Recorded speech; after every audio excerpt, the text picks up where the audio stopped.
어머니, 저예요. 란이에요. 보고 싶지는 않으셨겠죠? 보고 싶지 않다는 말로는 모자라지. 대체 무슨 낯짝으로 여기 나타난 거냐? 에이, 그런 말씀 마세요. 그나저나 오빠는 잘 지내요? 설마 아직도 제 생각하면서 술독에 빠져 지내요? 너! 감히 그 입에 내 아들을 올려? 네가 이 집안 망가뜨리고도 할 소리야? 어머니, 너무 감정적이시네요. 저도 나름 고생했다고요. 어쩔 수 없었어요. 그 돈이 필요했을 뿐이에요. 솔직히 어머니도 그렇게 큰 돈을 그냥 묵혀두는 게 아까우셨잖아요. 제가 그걸 좀 더 효율적으로 활용했을 뿐인데 뭘 이리 역정 내세요. 아까웠다고? 네가 털어간 내 통장 6억 5천이 지금 네 입에서 나올 말이야? 네가 그 돈을 가져가고 우리 가족이 어떻게 됐는지 알기나 해? 내 아들은 알코올 중독자가 됐고 난 그 돈을 다시 벌려고 평생 피땀을 흘려야 했어. 알코올 중독이요? 아이 참, 그건 오빠가 정신력이 약해서 그런 거죠. 제가 그 돈 가져갔다고 다 제 탓으로 돌리시네요. 그리고 이제 와서 그걸 가지고 뭘 어쩌시겠다는 건데요? 이거나 받아봐. 내가 저질렀던 모든 일이 여기 다 들어있어. 이걸 어떻게? 근데 그래서요? 설마 이걸로 저를 어떻게 하실 수 있다고 생각하시는 건 아니죠? 넌 이제 끝이야. 지켜봐.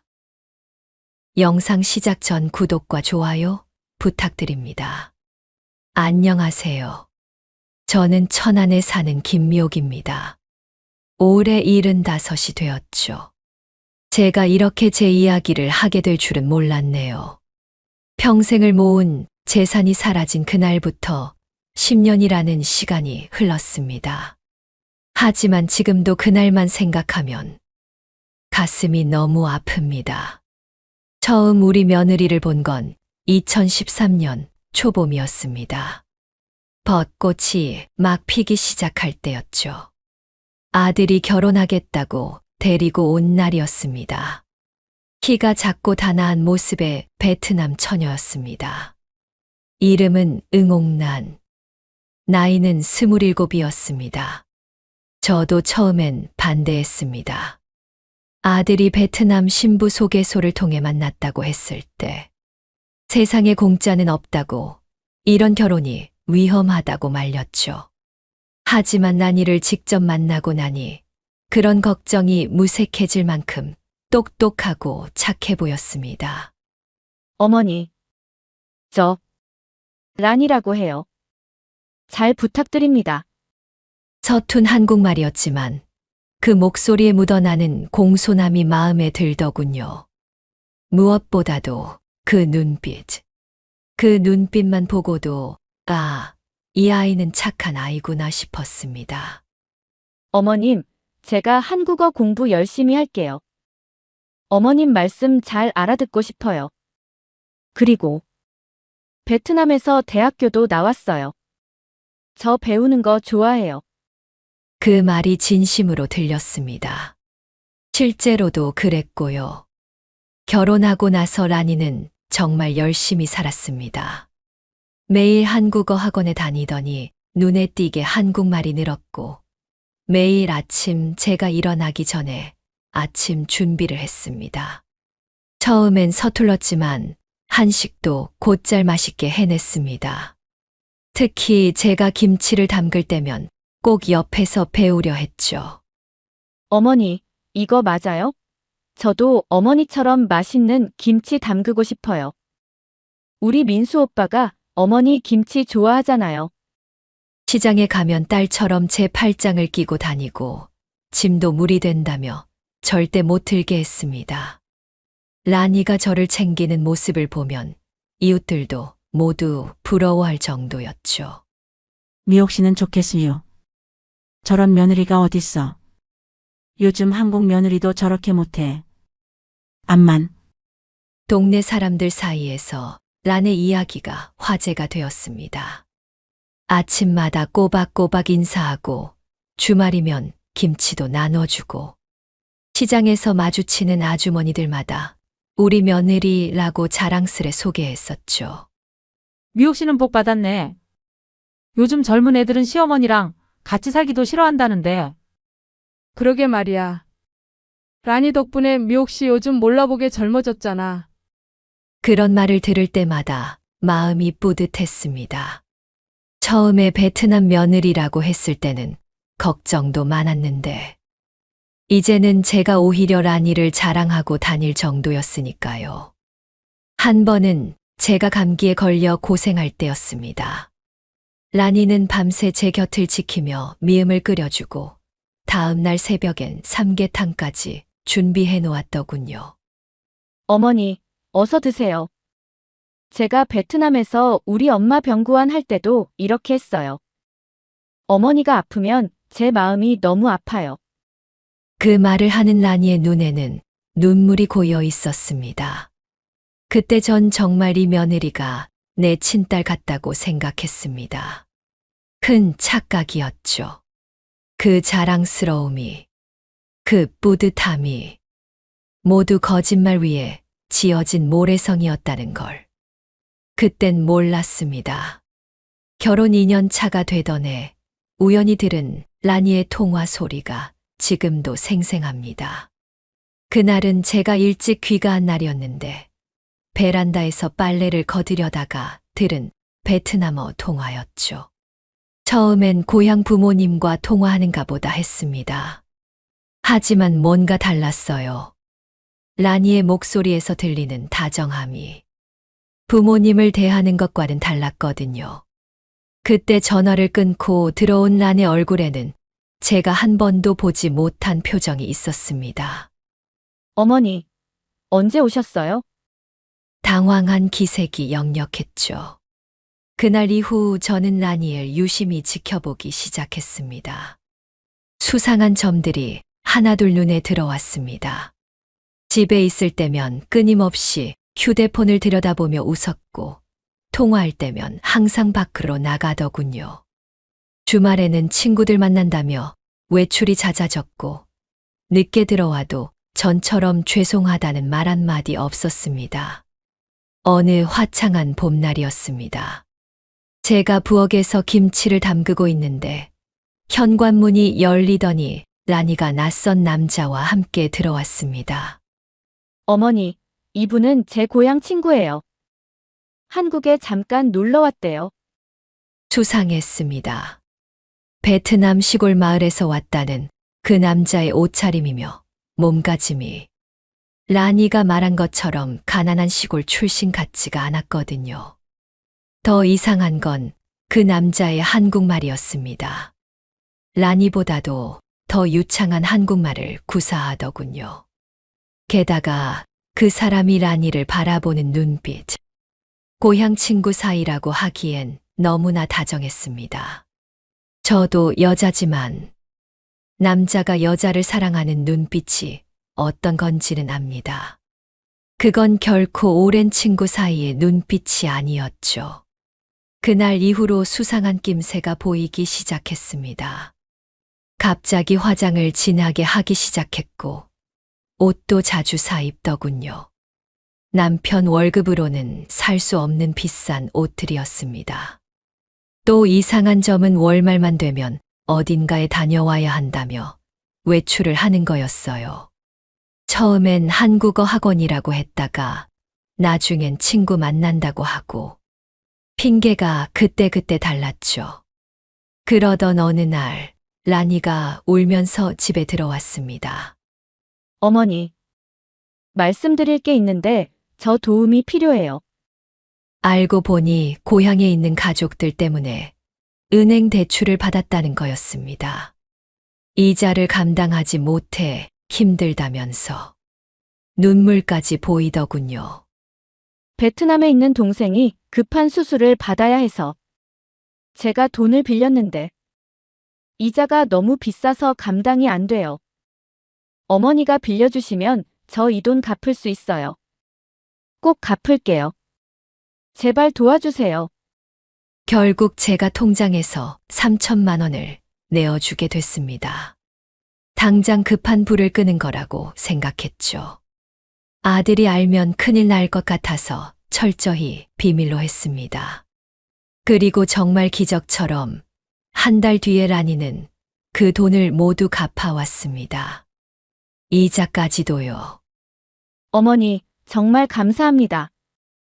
이자는 시중은행보다 더 챙겨드렸어요. 어머니 믿음을 저버리면 안 되잖아요. 그때 전 마음이 찡했습니다. 과연 다른 며느리였다면 이렇게 했을까? 라니는 정말 다르구나. 믿고 도와준 보람이 있다고 생각했죠. 지금 생각하면 그때가 함정의 시작이었나 봅니다. 작은 돈으로 제 신뢰를 사서 더 큰 돈을 노리는 그런 치밀한 계산이었던 거죠. 나중에서야 알게 된 충격적인 진실. 그날 라니가 빌린 돈은 절대 고향일에 쓰이지 않았다는 것이었습니다. 옆집 최 씨 아저씨가 그날 밤 목격했다고 하더군요. 고급 승용차에 올라타는 라니와 그 남자를, 그리고 그들이 들고 있던 쇼핑백들을 말이죠. 아이고 미옥 씨, 그때 말할 걸 그랬네. 그날 밤 며느리가 그 사람이랑 비싸 보이는 차를 타고 가더라고. 나야 뭐 남의 일이라 참견하기가 그래서 말을 못했는데. 물론 전 그때는 이런 사실들을 몰랐습니다. 그저 며느리를 믿었고 그 돈이 정말 고향일에 쓰였을 거라 생각했죠. 그렇게 첫 번째 돈을 빌려주고 3개월 정도 지났을까요? 어느 날 란이 들뜬 목소리로 저를 불렀습니다. 어머니, 제가 이번에 승진했어요. 그동안 열심히 일한 게 인정받은 것 같아요. 마침 아들도 출장을 가고 없던 터라 저녁에 둘이서 소주 한 잔을 했습니다. 평소엔 술을 잘 못하던 라니가 그날따라 술도 잘 받더군요. 어머니, 사실 제가 또 다른 일도 하고 있어요. 주식 투자요. 회사 부장님이 가르쳐 주셨는데 정말 대단하신 분이에요. 휴대폰으로 자기 주식 계좌를 보여주더군요. 처음 본 제가 봐도 수익률이 엄청났습니다. 저희 부장님이 특별한 정보를 주세요. 어떤 회사가 큰 계약을 따기 전이라든지 아니면 어떤 기업이 인수합병을 앞두고 있다든지 그런 걸 미리 알 수 있거든요. 그러면서 라니는 요즘 자기가 다니는 투자 동호회 이야기를 했습니다. VIP들만 모인다는 그룹이었죠. 어머니, 제가 이 그룹에 어머니도 추천하고 싶은데 최소 가입금이 5억이에요. 너무 비싸죠? 하지만 진짜 대단한 분들이 많으세요. 재벌 기업 임원들도 오시고요. 라니의 말투는 자신감이 넘쳤습니다. 더 이상 서툰 한국말을 쓰는 며느리가 아닌 전문가처럼 보였죠. 실례지만 어머니, 은행에 돈 얼마나 있으세요? 제가 봤을 때 어머니는 은행 금리로는 너무 손해보고 계세요. 지금 물가 상승률이 얼만데 그 돈 그대로 두면 오히려 까먹는 거예요. 그날 밤 라니는 계속해서 성공 사례들을 들려주었습니다. 2억으로 시작해서 반년 만에 30억을 번 사람, 투자금 5억으로 시작해 1년 만에 호텔을 산 사람. 마치 미리 준비한 것처럼 줄줄이 이야기를 늘어놓더군요. 특히 동호회에서 만났다는 홍 여사의 이야기를 거듭 강조했습니다. 처음엔 망설였지만 지금은 매달 수천만 원씩 벌어서 제주도에 펜션도 사고 자녀들 유학도 보냈다는 그런 성공 신화를 마치 동화처럼 들려주었죠. 라니의 말 한마디 한마디가 꿀처럼 달콤했습니다. 그 달콤한 말들은 마치 향긋한 커피 향처럼 제 이성을 마비시켰고 결국 저는 투자를 결심했습니다. 그런데 라니의 표정이 갑자기 어두워졌습니다. 무슨 말을 꺼내려다 말 듯 망설이더니 한참을 머뭇거리다 조심스레 입을 열었습니다. 어머니, 사실 제가 드릴 말씀이 하나 더 있어요. 그날 처음 알게 된 라니의 사연은 충격적이었습니다. 베트남에 두고 온 어린 아들이 있다는 것.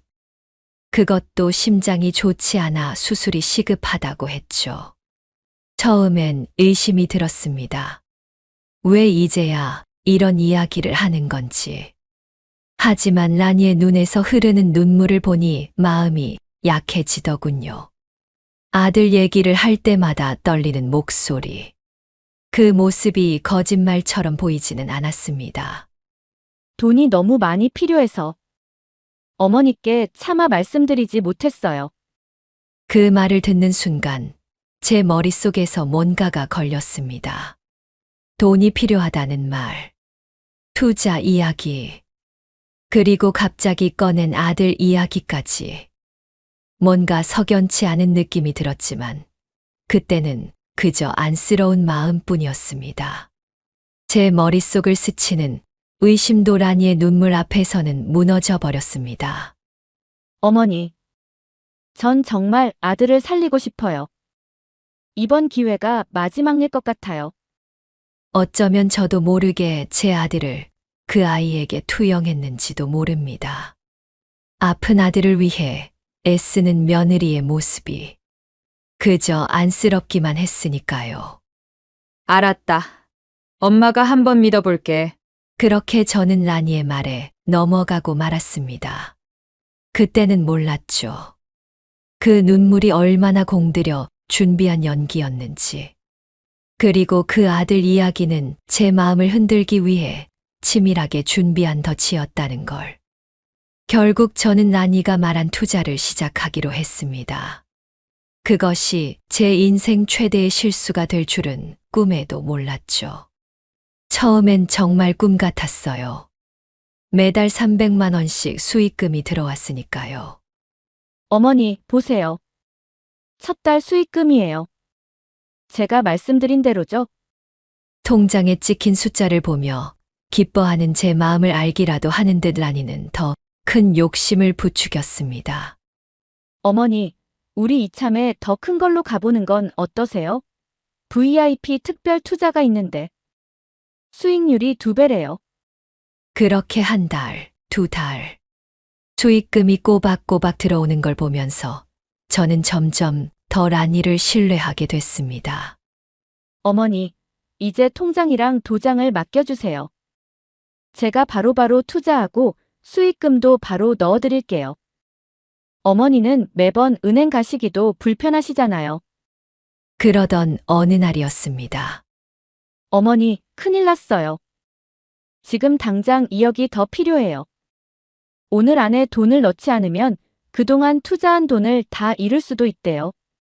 라니의 목소리가 떨렸습니다. 저는 깜짝 놀라 물었죠. 아니, 갑자기 왜?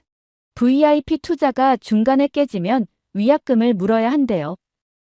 원금까지 다 날릴 수 있다고. 어머니, 제발 도와주세요. 이번 한 번만 더요. 그렇게 또 2억을 더 보탰습니다. 그리고 그 다음 주에는 또 3억이 필요하다고 했죠. 이번엔 진짜 대박이에요. 어머니 돈 전부를 다 건드리진 않을게요. 일부만 투자하면 돼요. 이거 놓치면 정말 후회할 거예요. 그렇게 결국 제 통장에 있던 돈을 모두 맡기고 말았습니다. 6억 5천만 원. 남편이 남겨준 보험금과 제가 평생 모은 돈이었죠. 그러고 나서 한 달이 지났을까. 어느 날 아침 라니가 어디론가 급하게 나갔습니다. 어머니, 저 잠깐 회사에 들렀다 올게요. 중요한 미팅이 있어서요. 그날이 라니를 마지막으로 본 날이었습니다. 처음 이틀은 그저 무슨 일이 있나 보다 했습니다. 전화도 안 받고 문자도 답이 없었지만 출장이라도 간 걸까? 그러다 연락이 오겠지 했죠. 사흘째 되던 날 불안한 마음에 은행에 가봤습니다. 고객님의 통장 잔고는 38,000원입니다. 그 말을 듣는 순간 제 다리에 힘이 풀렸습니다. 아니, 그럴 리가 없는데. 분명 돈이 있어야 하는데. 은행 직원이 보여준 거래 내역. 지난 한 달 동안 제 통장에서 돈이 조금씩 빠져나가다가 마지막 남은 돈이 한꺼번에 모두 인출된 걸 확인할 수 있었습니다. 혹시 통장을 다른 분께 맡기신 적 있으세요? 손이 떨려왔습니다. 그동안 매달 입금된다던 수익금도 알고 보니 제 돈에서 조금씩 빼서 제게 보여준 거였더군요. 남의 돈도 아닌 제 돈으로 저를 속인 거죠. 정신없이 라니의 회사로 달려갔습니다. 응옥란이요? 한 달 전에 그만뒀는데요. 갑자기 사직서를 내고 안 나오더라고요. 네. 한 달 전이라고요? 네. 그런데 말이죠. 며느님께서 제출하신 서류들이 전부 위조된 걸로 밝혀졌어요. 처음에는 저희도 몰랐는데 갑자기 사직서를 내고 안 나오길래 서류를 다시 확인해 봤더니 다 위조된 서류였더라고요. 인사팀 직원은 한숨을 쉬더니 계속 말을 이었습니다. 고용노동청에서 연락이 왔었어요. 라니 씨가 제출한 경력증명서가 위조됐대요. 전 직장에 확인해 보니 그런 회사가 아예 존재하지도 않았고 학력도 전부 가짜였어요. 죄송합니다. 저희가 좀 더 꼼꼼히 확인했어야 했는데. 집으로 달려와 라니의 방을 열어보니 옷장은 텅 비어 있었고 서랍에는 낯선 영수증들만 가득했습니다.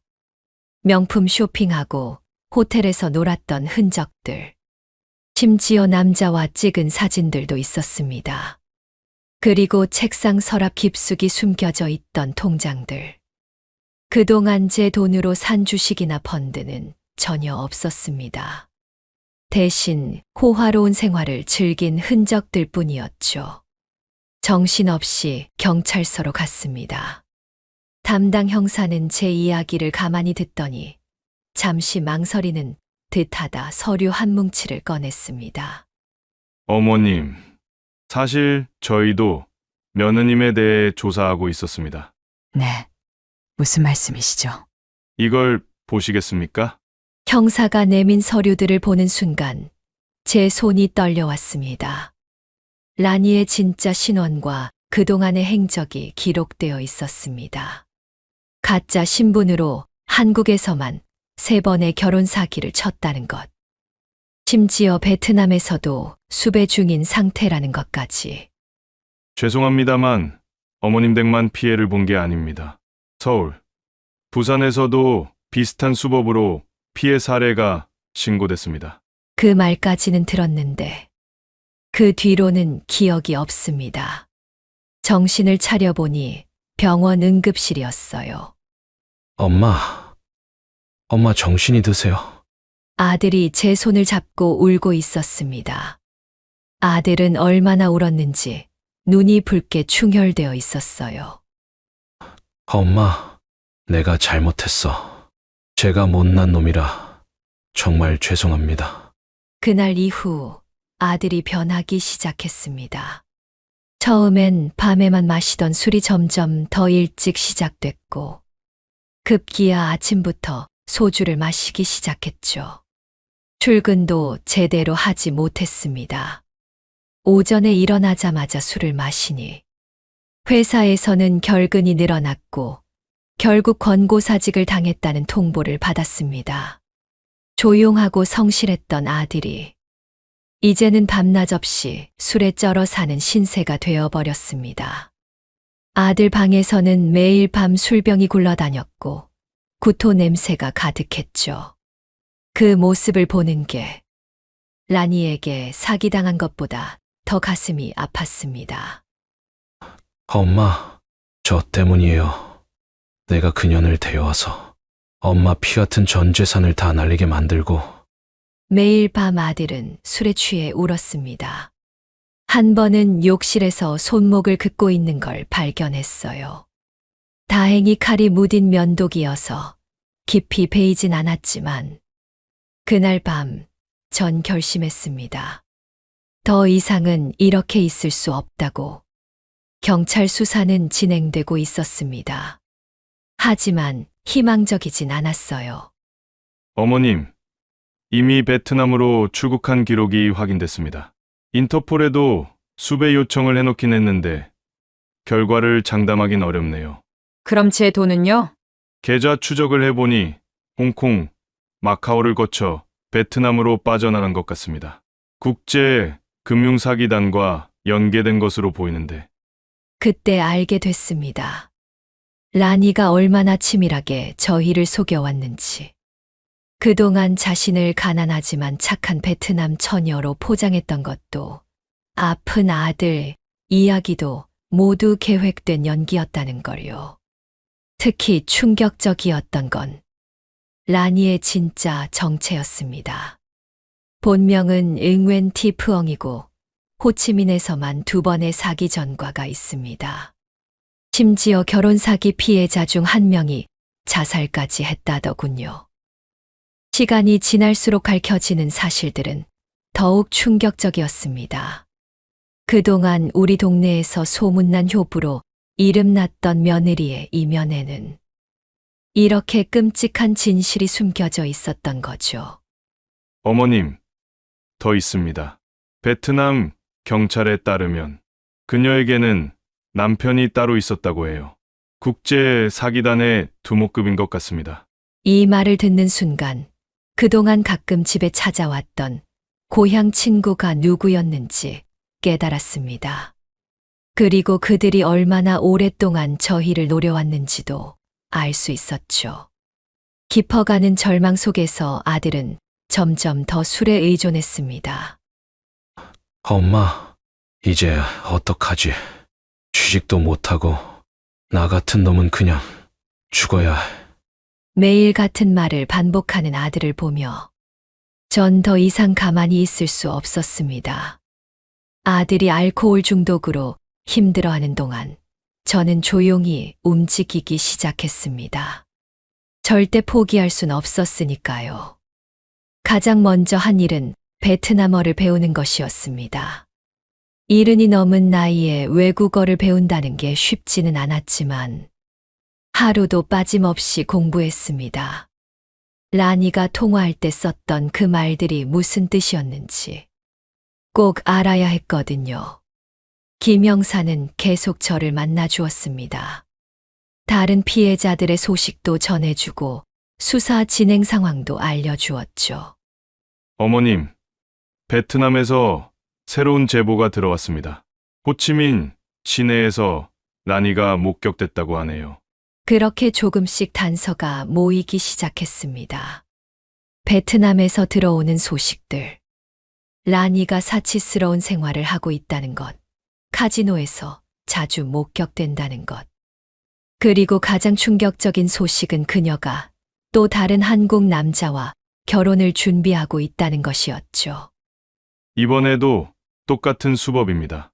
가난하고 순수한 베트남 여성으로 위장하고 사기 결혼을 진행할 듯합니다. 전 매일매일 기록을 했습니다. 란의 흔적, 그녀의 새로운 범행. 모든 것을 하나하나 수첩에 적어두었죠. 그러다 결정적인 제보를 받았습니다. 어머님, 라니의 본명으로 된 계좌를 찾았습니다. 마카오와 홍콩을 거쳐간 돈의 흐름도 파악됐고요.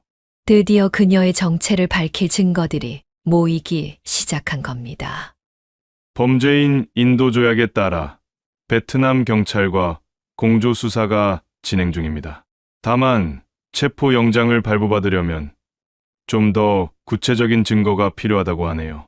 수사는 더디게 진행됐지만 전 포기하지 않았습니다. 매일매일 기록을 하고 제보를 모으고 그렇게 10년이라는 시간이 흘렀습니다. 그리고 마침내 그날이 왔습니다. 2023년 11월에 어느 날 새벽이었습니다. 휴대폰이 울렸습니다. 미옥 씨, 자기 며느리 돌아왔나 봐. 어제 저녁부터 우리 슈퍼 앞에서 서성이는 것 같던데. 동네 슈퍼 주인 최 씨의 다급한 목소리였습니다. 그리고 얼마 지나지 않아 또 다른 전화가 왔습니다. 형님, 나 순자예요. 방금 그 며느리 봤어요. 아파트 놀이터에 앉아 있더라고요. 얼굴은 많이 변했는데 분명 형님 며느리 맞아요. 하나 둘 전화가 이어졌습니다. 파출소 순경도, 부녀회장도. 그만큼 우리 동네에서 라니의 사건은 유명했으니까요. 그리고 마침내 그날 아침, 현관 초인종이 울렸습니다. 어머니, 문 좀 열어주세요. 그 목소리. 10년 만에 듣는 목소리였습니다.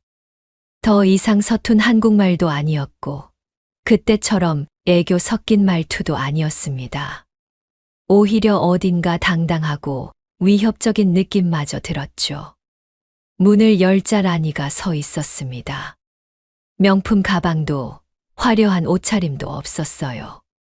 대신 낡은 회색 코트에 짙은 화장으로 얼굴을 가리고 있었죠. 어머니, 저예요. 란이에요. 보고 싶지는 않으셨겠죠? 보고 싶지 않다는 말로는 모자라지. 대체 무슨 낯짝으로 여기 나타난 거니? 에이, 그런 말씀 마세요. 그나저나 오빠는 잘 지내요?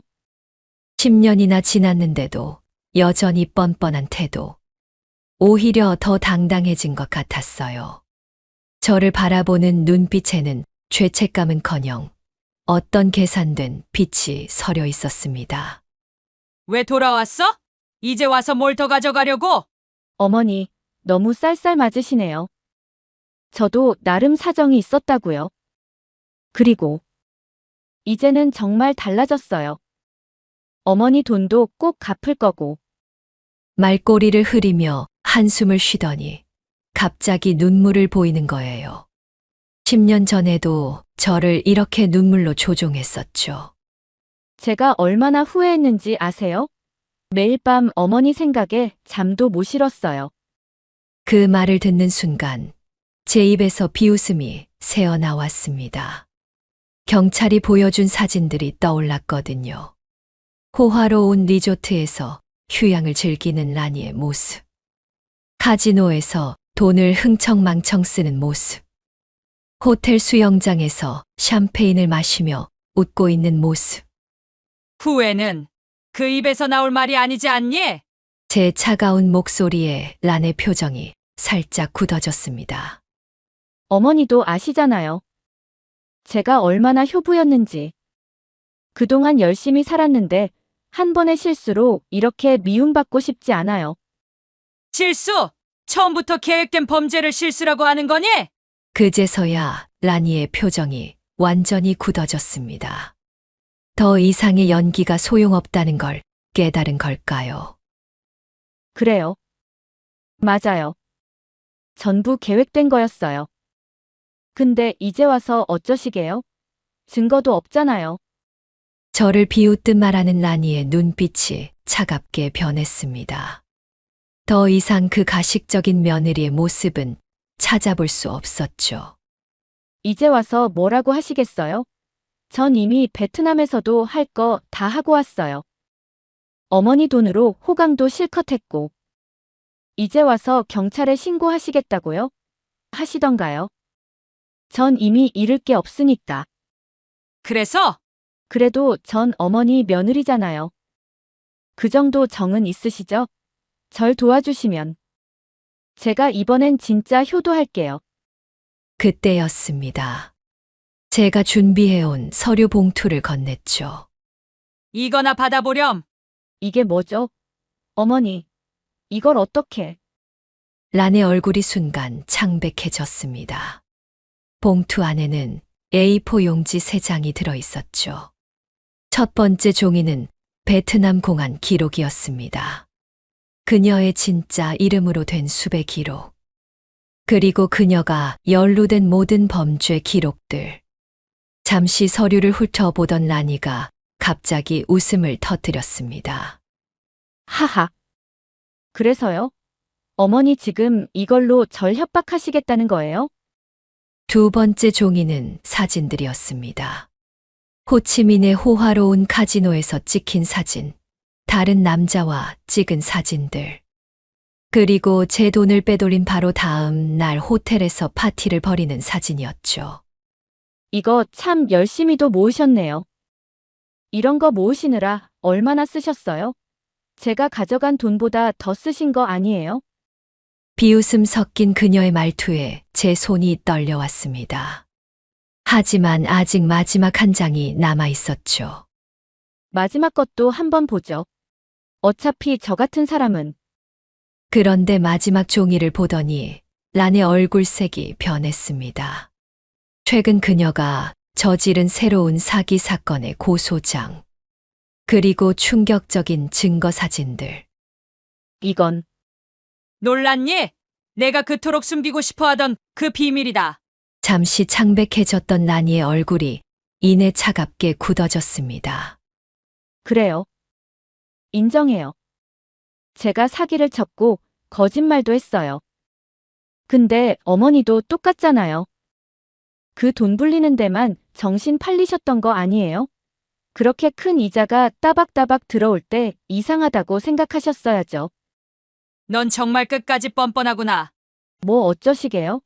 절 경찰에 신고하실 건가요? 그러면 우리 모두 불행해질 텐데요. 아들 얘기가 또 세상에 퍼지고 동네방네 소문나고. 어머니도 그건 원치 않으시잖아요. 계속해서 적반하장인 태도로 나오는 란을 보며 제 심장이 쿵쾅거렸습니다. 그리고 전 이제 정말 아무것도 없어요. 돈도 다 잃었고.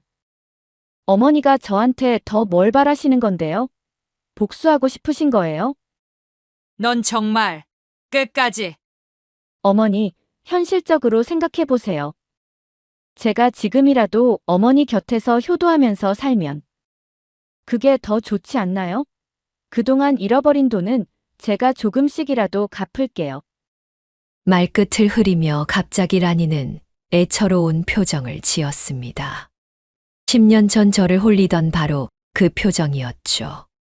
아니면 제가 무릎이라도 꿇을까요? 어머니가 그러길 바라시나요? 란이 정말로 무릎을 꿇으려는 순간 현관 밖에서 발소리가 들렸습니다. 현관문이 열리고 3명의 남자가 들어왔습니다. 한국 형사와 베트남 경찰, 그리고 마지막 한 사람. 푸엉, 날 기억하나? 라니의 얼굴이 하얗게 질렸습니다. 마지막으로 들어온 사람은 그녀가 베트남에서 마지막으로 사기쳤던 피해자의 아들이었죠. 리웨이. 아버지는 당신 때문에 돌아가셨어. 모든 재산을 잃고 결국 돌아가셨다고. 라니는 잠시 당황하는 듯 했지만 이내 또다시 뻔뻔한 태도로 나왔습니다. 그래서요? 그건 당신 아버님이 멍청해서. 아니, 제 말은 응옥난, 아니, 응웬, 티푸엉, 체포영장입니다. 김 형사가 영장을 내밀었습니다. 뭔가 착오가 있는 것 같은데요. 전 이제 새 삶을 살 거라고요. 베트남 정부에서도 당신을 찾고 있어요. 이중결혼의 사기 그리고 조직폭력 배와의 연루까지. 그제야 라니 얼굴에서 가면이 벗겨졌습니다. 그래요. 전 사기꾼이에요. 근데 다들 저한테 속았잖아요. 그렇게 쉽게 속은 사람들이 나쁜 거 아닌가요? 어머니도. 그렇게 쉽게 돈을 맡기신 분 잘못 아니냐고요. 입 닥쳐! 아들의 목소리였습니다. 언제 왔는지 아들이 서 있었습니다. 더는 연기할 생각하지 마. 넌 이제 끝났어. 술에 쩔어 살던 아들의 모습은 찾아볼 수 없었습니다. 또렷한 눈빛으로 라니를 바라보는 아들. 김영사의 권유로 재활치료를 받았다고 합니다. 그래도 우린 부부였잖아요. 그때 서로 정말 사랑했잖아요. 입 닥치라고 했지? 아들이 들고 있던 서류 하나를 라니에게 던졌습니다. 내가 카지노에서 돈을 날린 증거, 다른 남자들과 찍은 사진, 위조한 서류들. 이제 더 할 말 있어? 라니의 얼굴이 순간 일그러졌습니다. 그래. 이제 들키기도 했겠다. 실토할게요. 맞아요. 난 처음부터 당신네를 노렸어. 어느 정도 가진 돈도 있고 자랑하기 좋아하는 시어머니. 완벽한 먹잇감이었지. 이제 진짜 모습을 보여주는구나. 근데 내가 하나 궁금한 게 있어요. 어머니. 그 돈 다시 벌어보셨나요? 제가 가져간 그 6억 5천. 아직도 그 돈 때문에 속상하신가요? 끝까지 도끼를 뿜어내는 라니를 보며 제가 마지막으로 한마디를 했습니다. 이제 내가 평생 후회할 차례구나. 경찰이 라니를 연행해 나가는 모습을 보며 깊은 한숨이 나왔습니다. 10년의 기다림이 드디어 끝나는 순간이었습니다. 엄마, 아들이 제 어깨를 붙잡고 흐느꼈습니다. 울지 마라. 이제 다 끝났다. 우리 새로 시작하자. 창밖으로 비가 내리기 시작했습니다. 마치 지난 10년의 아픔을 씻어내리는 것처럼.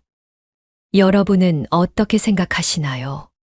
10년의 시간 동안 저는 복수를 준비했습니다. 하지만 그 시간은 어쩌면 저와 아들에게 주어진 또 다른 기회였는지도 모르겠습니다. 며느리의 배신은 우리 가족을 무너뜨렸지만 그 상처를 극복하는 과정에서 우린 더 단단해질 수 있었으니까요. 때로는 인생에서 가장 큰 아픔이 우리를 더 강하게 만드는 것 같습니다. 지금 라니는 한국과 베트남에서 저지른 사기 혐의로 재판을 받고 있습니다. 우리 아들도 이제는 술을 끊고 새로운 직장에서 열심히 살아가고 있죠. 인생은 참 예측할 수 없는 것 같습니다. 하지만 그 예측할 수 없는 길 속에서도 우리는 늘 희망을 찾을 수 있지 않을까요? 여러분, 오늘도 세월이 지혜를 시청해 주셔서 감사합니다. 앞으로도 여러분의 인생에 작은 교훈이 될 수 있는 이야기들을 준비하도록 하겠습니다. 이런 사연이 더는 생기지 않기를 바라는 마음으로 우리 모두 조심하고 또 조심해야겠습니다. 여러분의 좋아요와 구독은 저희에게 큰 힘이 됩니다. 알림 설정해 두시면 새로운 영상이 올라올 때마다 가장 먼저 만나보실 수 있습니다. 다음 영상에서는 더욱 흥미로운 사연으로 찾아뵙도록 하겠습니다. 세월이 지혜였습니다. 오늘도 시청해 주셔서 감사합니다.